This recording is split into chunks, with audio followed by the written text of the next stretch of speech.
सम्मानीय हमारे रक्षा मंत्री जी राजनाथ सिंह जी भारत सरकार में,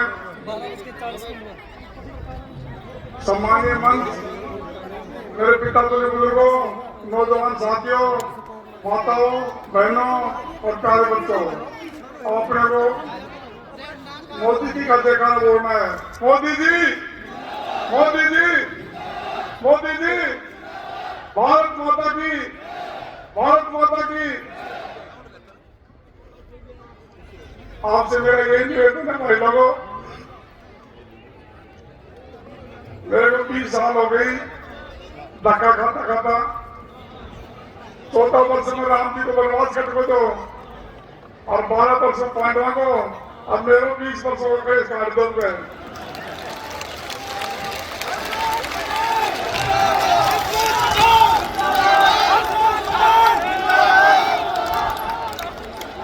मेरा तो आपसे एक ही निवेदन है, हमारे राजनाथ जी आए हैं रक्षा मंत्री जी, इनका बहुत बहुत स्वागत है और सब लोग बाग कमल का फूल को बटन दबा दबा कर और मेरे को वोट देकर विधानसभा में भेजो। जब तो मिलांगा तो बार बार, अब नहीं मिलांगा और दोबार भी दे। राम राम साहब। धन्यवाद पटेल जी। और मैं अब हमारे पड़ोसी विधानसभा सापरा से पधारे राजकुमार देवासी से निवेदन करूंगा कि वो भी आए और कार्यकर्ताओं को संबोधित करे। आदरणीय देवासी सिंह।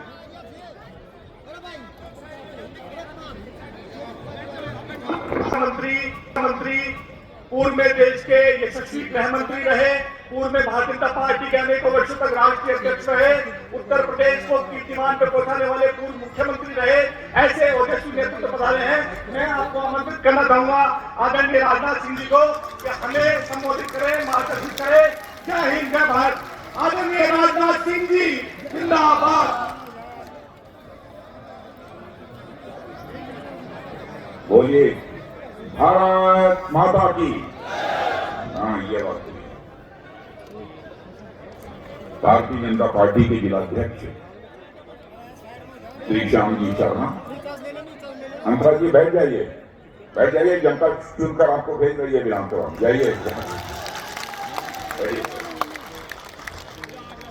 भारतीय जनता पार्टी के जिलाध्यक्ष श्री श्याम जी शर्मा और आपके लोकप्रिय प्रत्याशी, मैं यह मानकर चल रहा हूं कि जिनको इस विधानसभा के चुनाव में आप विजय दिलाने जा रहे हैं, ऐसे हंसराज जी पटेल, हमारे श्री जुगल किशोर जी शर्मा जम्मू के यह सांसद हैं, आप लोगों के बीच इस समय काम कर रहे हैं। श्री विक्रम सिंह जी कंवर कार्यक्रम संयोजक, श्री नरेश जी शर्मा प्रभारी, श्री गंगाधर अग्रवाल जी, हीरालाल जी रावत, एडवोकेट श्री सुरेश सिंह मरोड़िया, श्री विनोद सिंह, शंकर लाल शर्मा, एडवोकेट श्री महेंद्र कुमार सैनी, श्री रमेश रावत, श्री संजय सिंह नरेड़ा, कैलाश स्वामी, श्री राजन वैश्या, रतिराम यादव, गुरसिंह शेखावत, पूर्णलाल भरगत, शिवंचन चैनी, महेंद्र जानक, कमल यादव, वीर गोयल, उम्मेद भाया, एडवोकेट श्री चेत राम रावत, संदीप सरहाना और मुनव्वर खान। इस सभा में मौजूद मेरे सभी सम्मानित बहनों एवं भाइयों, मुझे याद है आज के कई वर्षों पहले कोटपुतली में किसी सार्वजनिक सभा को संबोधित करने के लिए मैं आया, 2013 में आया,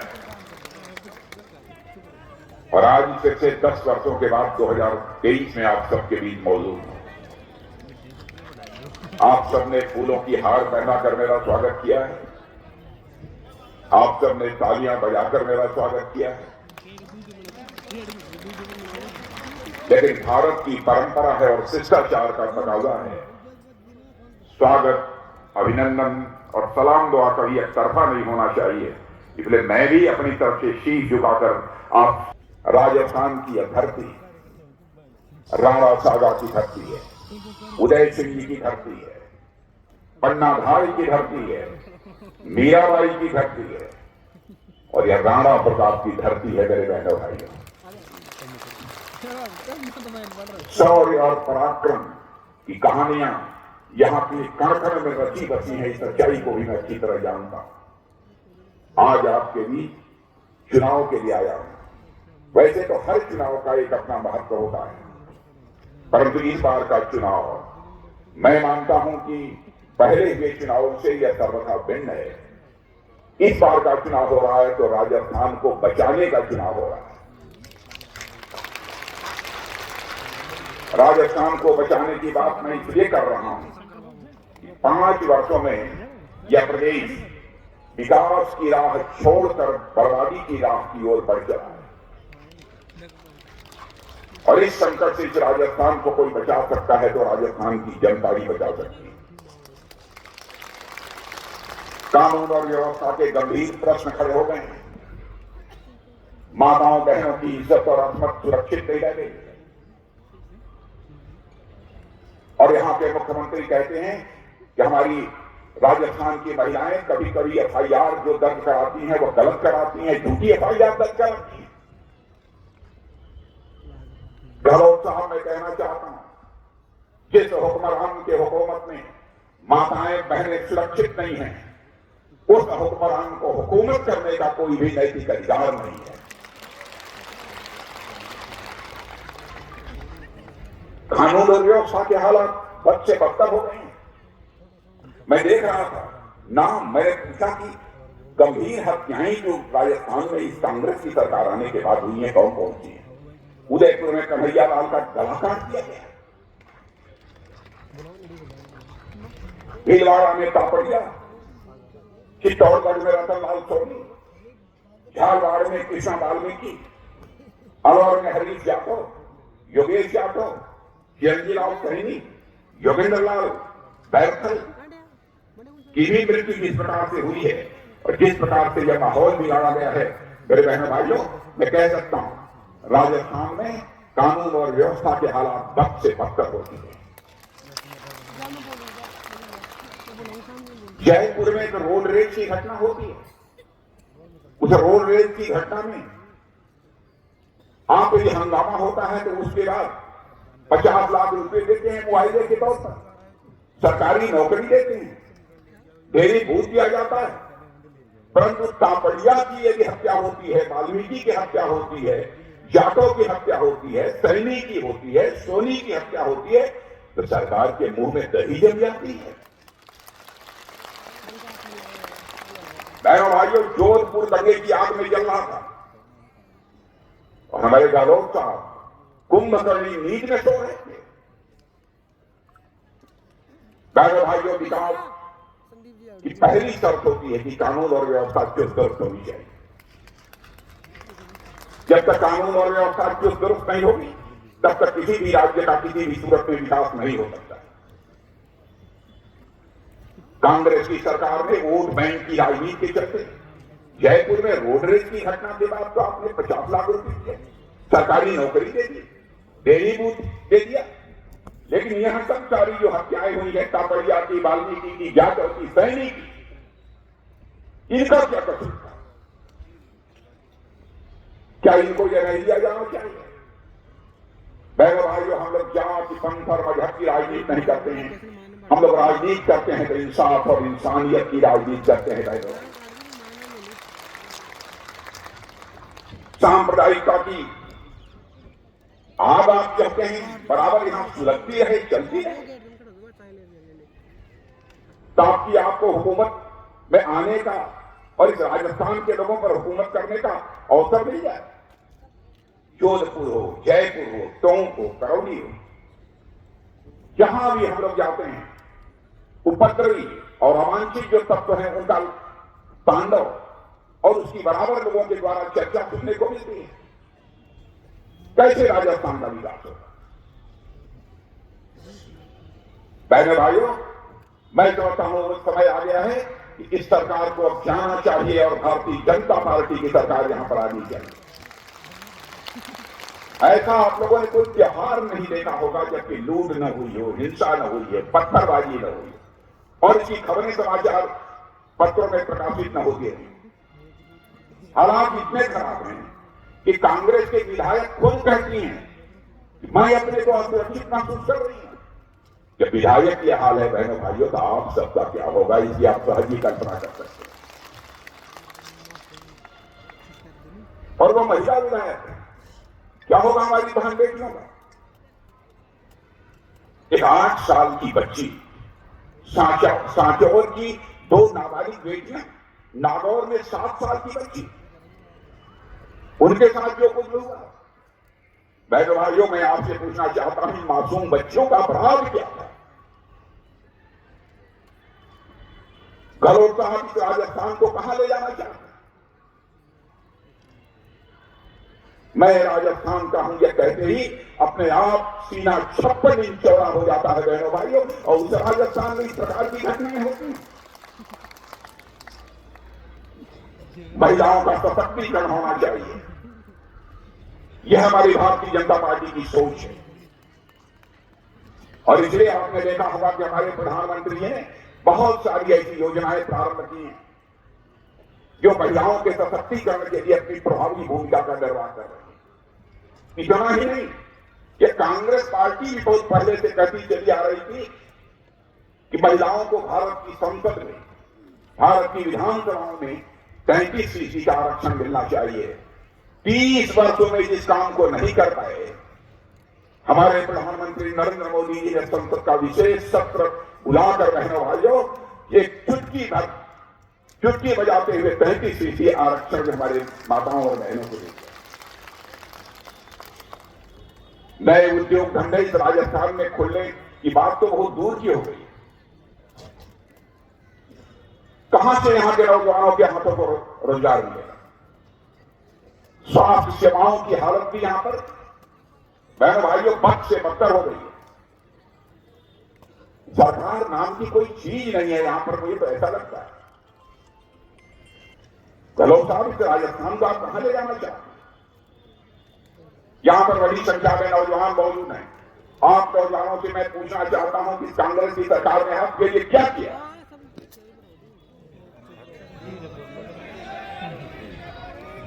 और मैं याद दिलाना चाहता हूं, यही कांग्रेस पार्टी चुनाव के पहले इन्होंने वादा किया था, यदि हमारी सरकार बन जाएगी या तो नौजवानों के हाथों को हम रोजगार मुहैया कराएंगे, यदि हम नहीं करा पाए तो उन्हें हम बेरोजगारी भत्ता देंगे। मैं आपसे पूछना चाहता हूं कि आपको बेरोजगारी भत्ता ये कांग्रेस की सरकार दे रही है? इनके भविष्य के साथ खिलवाड़ हो रहा है, पेपर लीक होता है। बहनों भाइयों, हम लोगों के भी यहां एक हुकूमत है, यह करने की कोई जरूरत करे। राजस्थान की जनता ने आपके हाथों में सत्ता सौंपी थी, तो राजस्थान का विकास करने के लिए सौंपी थी। अब राजस्थान की जनता गहलोत साहब आपसे रिपोर्ट कार्ड मांग रही है कि 5 वर्षों के अंदर आपने राजस्थान के लोगों के लिए किया क्या। और मैं कहना चाहता हूं बहनों भाइयों, इनका रिपोर्ट कार्ड देखेंगे तो 0 सन्नाटा।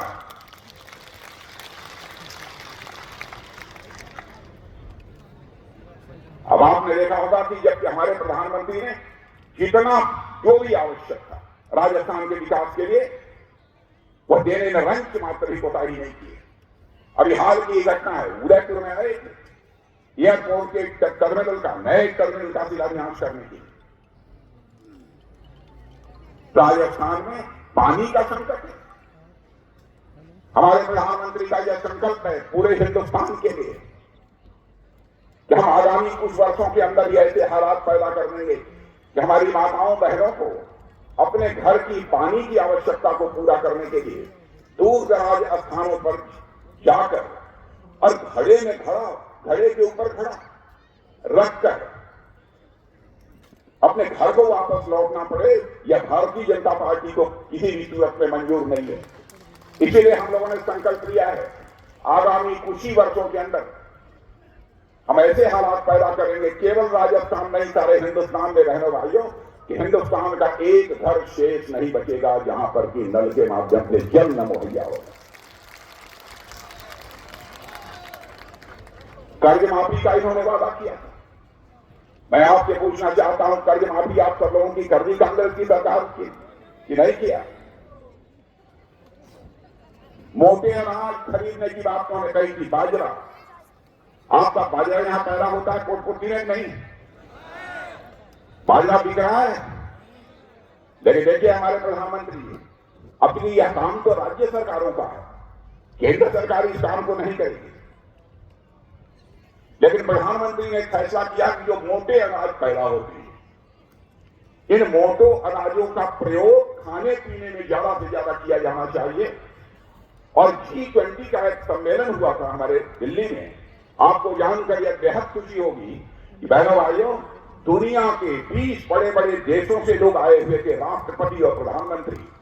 और G20 के सम्मेलन में भोजन और नाश्ता जो मुहैया कराया गया था, और ज्वार बाजरा इन सब सारी चीजें, मोटे अनाजों का बना हुआ खाना मुहैया कराया गया।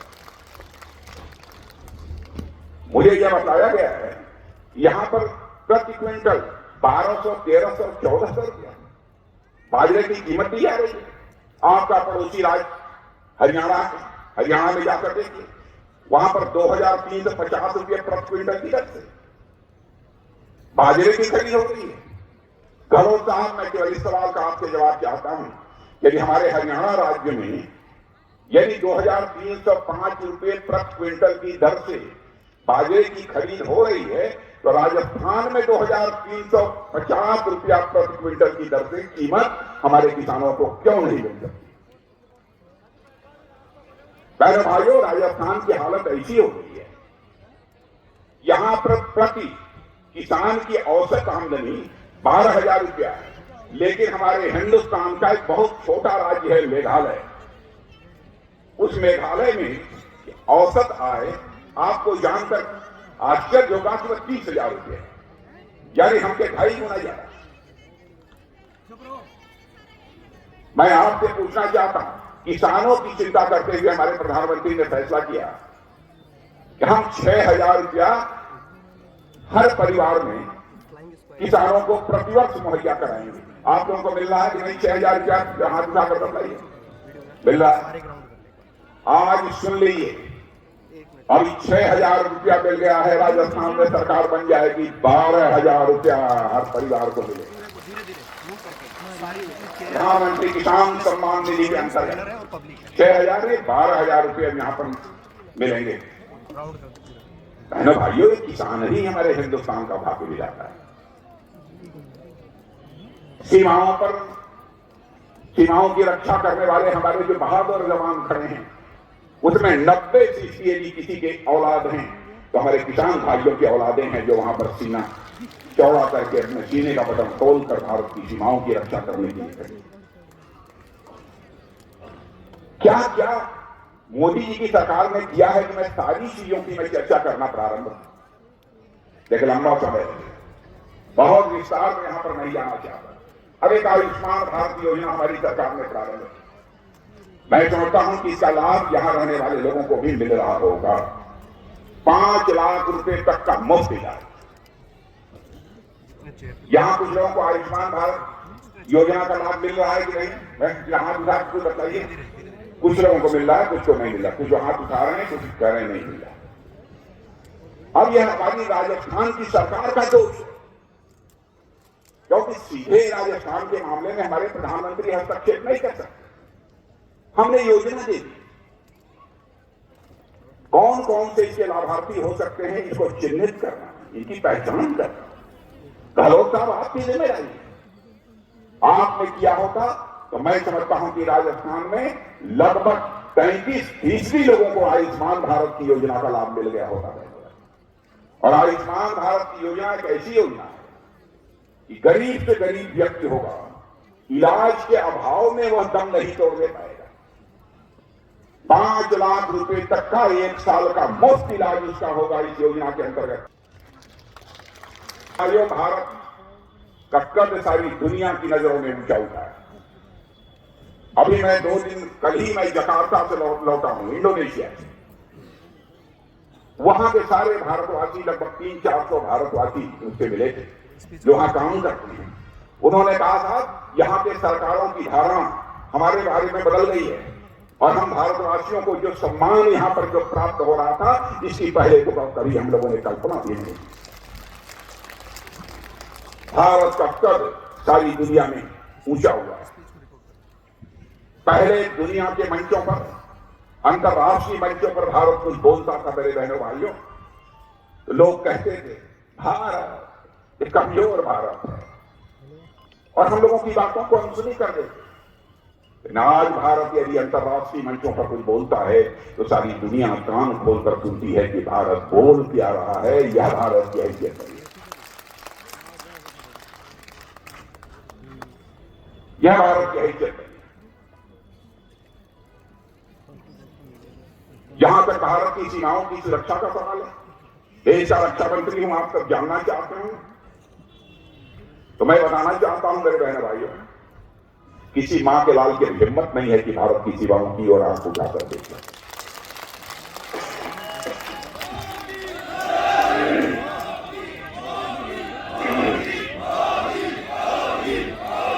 और मैं आपको बदला देना चाहता हूं, देश का रक्षा मंत्री होने के नाते भी आपको बदला देना चाहता हूं। बहनों भाइयों, यदि उधर से गोली चलेगी, इधर से गोला चलेगा, मुझसे रंग मात्र नहीं समझोगी।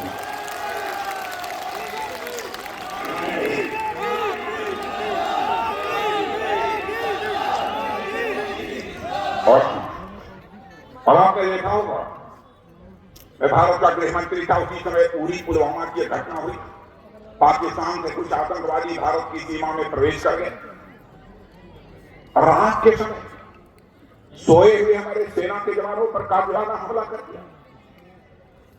उसके बाद हमारे प्रधानमंत्री जी ने हम 2-3 लोगों की बैठक बुलाई, बहनों भाइयों, अब 10 मिनट के अंदर फैसला कर दिया। उसके बाद आपने देखा हमारे सीमा के जवानों ने, हमारे भारत के जवानों ने सीमा के इस पार ही नहीं, जरूरत पड़ी तो सीमा के उस पार जाकर आतंकवादी ठिकानों का सफाया करने में वो कामयाब रहे।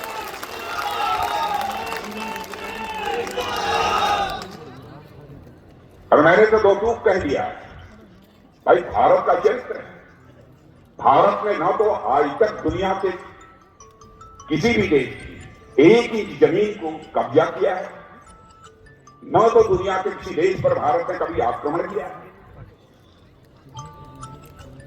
लेकिन भारत को यदि कोई छेड़ेगा तो हम किसी भी सूरत में उसे छोड़ेंगे नहीं। आज यह हमारे भारत के ऐसे करने, यहां पर बहुत सारे हमारे भूतपूर्व सैनिक होंगे, बहनों भाइयों, भूतपूर्व सैनिकों के लिए जो काम हमारी सरकार ने किया, 30 वर्षों से हमारे भूतपूर्व सैनिकों यह मांग थी, उनको 1 रैंक 1 पेंशन दी जानी है। और यह बजट में प्रोविजन उनके लिए कितना करते थे, 500 रुपए। और हम लोग अब तक 1 रैंक 1 पेंशन को स्वीकार किया है, और आज हम उनको 70,000 करोड़ रुपया दे चुके हैं। बहनों भाइयों, यह है हमारी सरकार। मैं इसके लिए खेद व्यक्त करता हूं, क्योंकि यदि हमने जीवन में राजनीति की है तो जनता की आंखों में धूल झोंक कर राजनीति नहीं की है, हमने राजनीति की है तो जनता की आंखों में आंख डालकर राजनीति की है। बहनों भाइयों, हमने जो भी कहा वह किया। मैं किसी व्यक्ति की बात नहीं करता हूं, पार्टी में, हमारी पार्टी ने जो कहा वह किया। आपको मैं याद दिलाना चाहता हूं, भारतीय जनसंघ के रूप में जब हम लोगों ने 1951 में अपनी यात्रा प्रारंभ की, उस समय हम लोगों ने कहा था, जब कभी भारत के संसद के दोनों सदनों में हमको स्पष्ट बहुमत मिल जाएगा,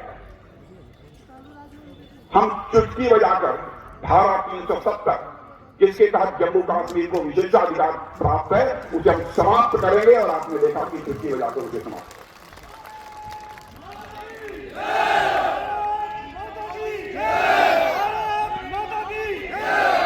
हम लोगों ने यह कहा था और 1980 से बराबर कहते चले आ रहे,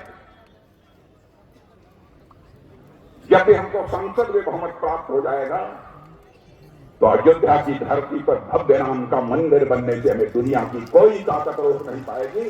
और बहनों भाइयों, आज आमंत्रित करने आए, जाइए अयोध्या 22 जनवरी को रामलला की वहां प्राण प्रतिष्ठा हो रही है, और उसके बाद भी कभी जाकर आप रामलला का दर्शन कर सकते हैं। और हमारी सरकार ने फैसला किया है कि आगे राजस्थान में हमारी सरकार बनती है तो कुछ माताओं बहनों को और कुछ लोगों को तो हम ले जाएंगे अयोध्या, चलो रामलला का दर्शन करो।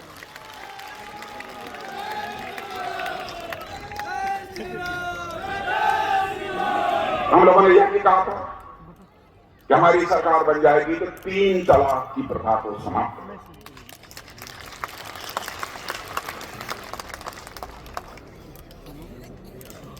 तलाक तलाक तलाक 3 बार बोलकर किसी बहन को छुट्टी कर दी। बहनों भाइयों, किसी को मंजूर हो सकता है लेकिन भारतीय जनता पार्टी को मंजूर नहीं है। इस 3 तलाक की व्यवस्था को हम लोगों ने समाप्त कर दिया। हम लोग जाति, पंथ, मजहब, संप्रदाय की राजनीति करने वाले लोग नहीं हैं, हम इंसाफ और इंसानियत की राजनीति करने वाले लोग हैं। हिंदू हो चाहे मुसलमान हो चाहे ईसाई हो, सबकी माता बहन हम लोगों की माता बहन है मेरे भाई। सबकी इज्जत की, सबके सम्मान की सुरक्षा करना, यह हम अपना नैतिक दायित्व मानते हैं। इसलिए इसको कोई जोड़कर देखता है हिंदू मुस्लिम क्या रहा है, यह विडंबना है। मुस्लिम परिवार की भी माता बहन हमारी माता बहन है। किसी के साथ इस प्रकार का जुल्म होगा, किसी भी मां बहन के साथ, तो भारतीय जनता पार्टी से किसी भी सूरत में बर्दाश्त नहीं करेगी। इसलिए मैं कहने आया हूं बहनों भाइयों, ये बताइए आपको यूरिया खाद मैं देख रहा हूं बड़ी संख्या में, यूरिया खाद आप लोगों को मिल रही है कि नहीं मिल रही है?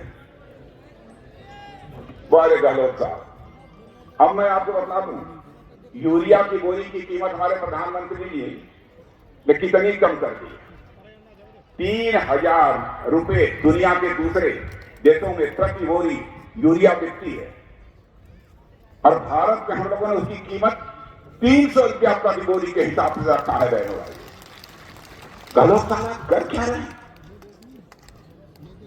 कैसी सरकार चला रहे हैं? बहनों भाइयों, इस सरकार को जाना चाहिए, यही अपील करने के लिए आप सबके बीच में आया है।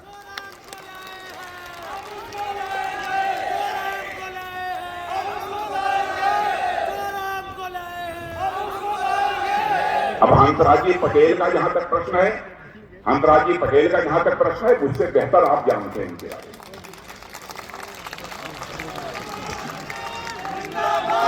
वो यहां के विधायक रहे हैं, वो यहां के विधायक रहे हैं,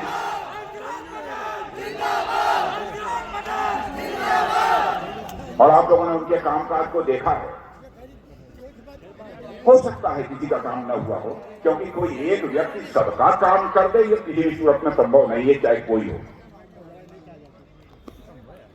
लेकिन इतनी बात मैं दावे के साथ कह सकता हूं बहनों भाइयों, कोट पुतली ही नहीं, जो लोग भी हंसराज पटेल को जानने वाले हैं,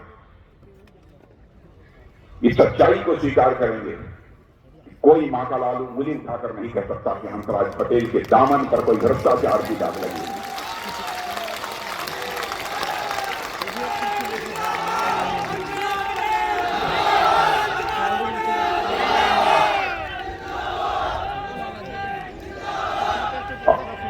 और आपने देखा होगा भगवान ने राजस्थान में जिस प्रकार का दिलडौल होना चाहिए, शरीर होनी चाहिए, वैसे ही हमारे हंसराज पटेल की दिलडौल और शरीर की।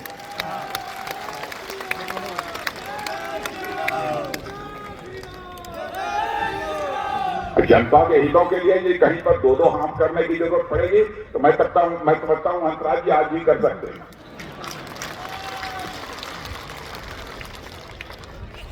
बहनों भाइयों, इनको जिताकर भेज दीजिए। ये जाएंगे पक्का। अगर हंसराज जी आपको ये लोग कह रहे हैं जिता देंगे, नहीं 1 लाख पक्का, प्राण जाई पर वचन न जाई। तो आप सारे लोग यहाँ पर मौजूद हैं, मैं उनसे यह अपेक्षा करता हूं कि अपने पूरे विधानसभा क्षेत्र में निकलिए, नौजवानों निकलो, घर घर जाओ, माताओं बहनों से अपील करो क्या भारतीय जनता पार्टी के प्रत्याशी हंसराज पटेल को भारी मतों से विजय दिलाकर वह राजस्थान की विधानसभा में गई। और हंसराज जी, आप चुनाव जीत जाइएगा, कभी भी जल्दी नहीं है, 8 साल में 6 महीना में जब भी आपको फुर्सत मिले। तो चुनाव जीतने के बाद हंसराज जी एक बार मुझे फिर बुला लीजिएगा कोर्ट से।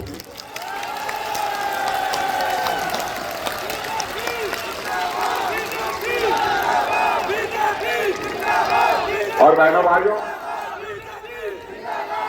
यदि मैं हंसराज जी पटेल की जीतने के बाद राजस्थान आना चाहूंगा तो फूलों की हार पहनकर अपना स्वागत कराने के लिए नहीं आना चाहता।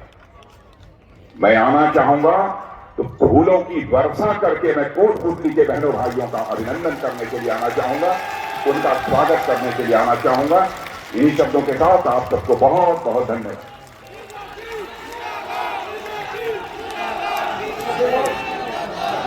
हेलो, धन्यवाद जी।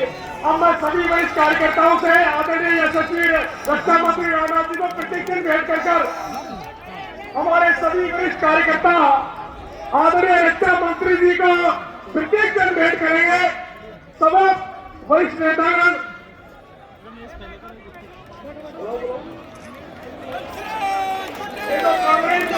कांग्रेस छोड़कर जो भारतीय जनता पार्टी ज्वाइन करना चाहते हैं वो कार्यकर्ताओं से निवेदन और कृपया यहाँ पधारे।